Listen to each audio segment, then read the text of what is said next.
ಈ ತಾಯಿಯ ಮಹಿಮೆಯನು ನನ್ನ ಅಪ್ಪ ಹೇಳಪ್ಪ. ಈ ತಾಯಿಯ ಮಹಿಮೆಯನು ಅಪ್ಪ ಕಥೆಯನ್ನು ಹೇಳಪ್ಪ, ಕೇಳುವ ಆಸೆ ನನಗಪ್ಪ.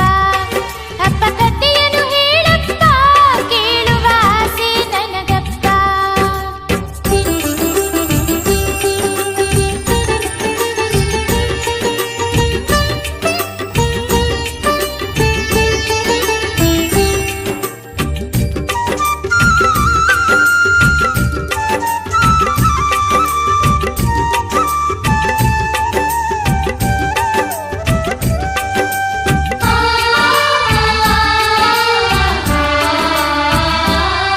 ಆ ಉಮರಾಣಿಪುರದಲ್ಲಿ ಈ ತಾಯಿ ಜನಿಸಿದಳು.